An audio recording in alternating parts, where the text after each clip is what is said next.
Welcome to Rappahannock Issues. I'm Tom Coen. And I'm David Kerr.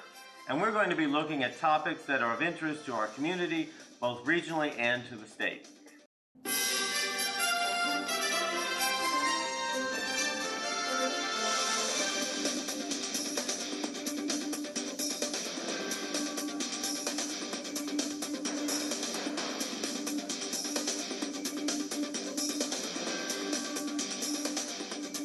Welcome to Rappahannock Issues. I'm Tom Coen. I'm David Kerr. We're the hosts of the show, and we're going to be talking about the 2016 presidential campaign. The primaries are in full force right now. We're taping this on February 23rd, so we're between the Democrats in having their Nevada caucus and their South Carolina primary on Saturday, and then Super Tuesday is coming up March 1st. So as we look at this, we'll start off with the Democrats. David, that's sort of the land of your birth. What is your feel about the state of the Democratic campaign? I think that the Hillary Clinton campaign is still reeling from the fact that Sanders had more traction than anybody ever gave him credit for. We go back to the cold winter of New Hampshire, Pete Trounster. Curiously enough, that was where she beat Barack Obama in 2008, turned that one into a real contest. He's hoping for quite a bit of support in the Super Tuesday states. He's probably going to see it. In a lot of places, it's still going to be very much this. She'll have a win, but it'll probably be close. Virginia, the numbers say pretty even. Her organization, however, is better throughout the South. His is not. He is certainly represented in Virginia. He's certainly represented in other southern states.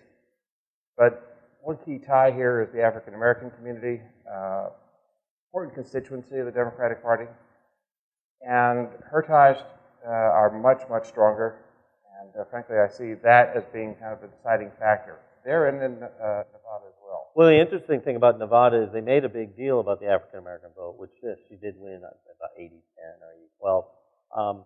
But there was a reporter from out in Las Vegas, Ron, and I'm not sure if I'm pronouncing his name right, Pincer or Posner, who on Saturday afternoon was saying that the polls in Nevada were so bad for Hillary on the Friday before the caucus that Harry Reid, the Democratic minority leader, can't get much more establishment than that. No, you can't. Contacted the union leaders, cannot get much more establishment than that, to get their workers out to vote for Hillary.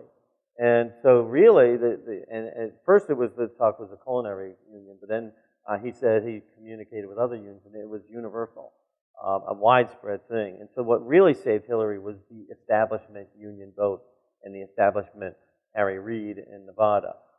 They will go to South Carolina and do very well this weekend, in large part because of the African American vote.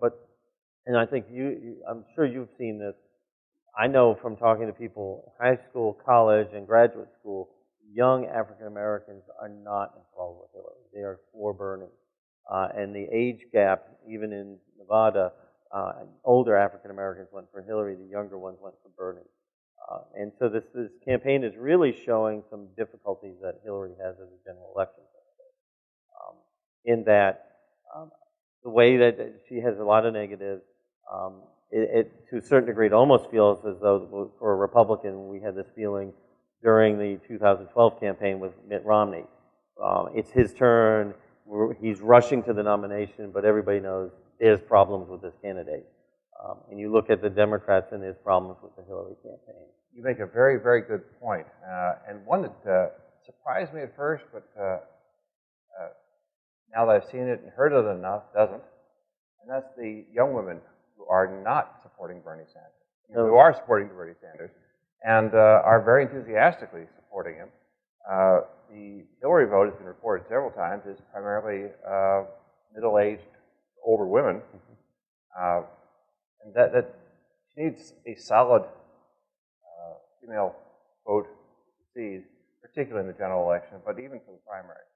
And the interesting thing with the Democrats is they have these superdelegates, which were created sort of as a nice safety valve after so many years where the Democrats picked candidates that were not as strong in the general election.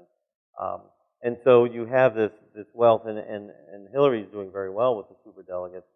But John King on CNN on caucus day demonstrated that if from caucus day onward it was a 55-45 split. Now granted, probably South Carolina will win by 40. Vermont, Bernie will win that one. But if in general, the computer get to Florida, right, Texas. If it's a 55-45 split, Hillary will go into the convention with not enough delegates to actually win on her own, with just the actual, real, normal people delegates. What would have to push her over the top is the superdelegates, which are the establishment figures. Those are elected senators, congressmen, mayors of big cities, former presidents, former National Party leaders.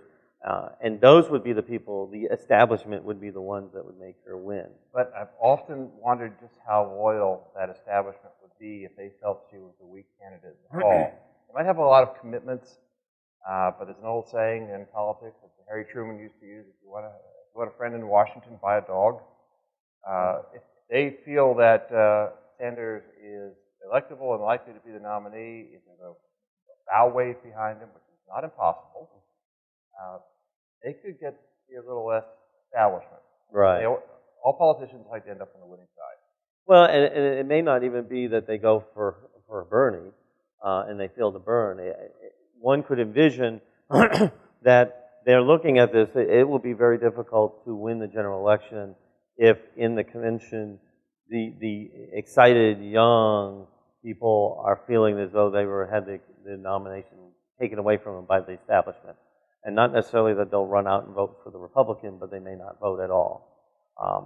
Would it be that the superdelegates would sit there and some of them sit out the first two ballots when people are committed that they have to vote for the person that brought them, and then be a draft, somebody like Elizabeth Warren movement, who might be somebody that's palatable to both camps. So the logic is, the conventional wisdom is that Hillary will win the nomination, but we've seen the conventional wisdom has not been very good through all of this. And it's not like the last closed convention or last brokered convention was 100 years ago. 1976, Ronald Reagan and Gerald Ford battled it out to the very end. Right, and there's sort of this comment that it's a brokered convention, there's a smoke-filled room, and it's not. I mean, it would be where the delegates would actually say. We have less than a minute left, but as you look at the Super Tuesday states, Bernie is only really up in Massachusetts and past that, West Virginia and Vermont. And Hillary should do well in that. You would do well to come back after the break. We will look into the Republican race and the intricacies of that. So we ask you to come back after this break.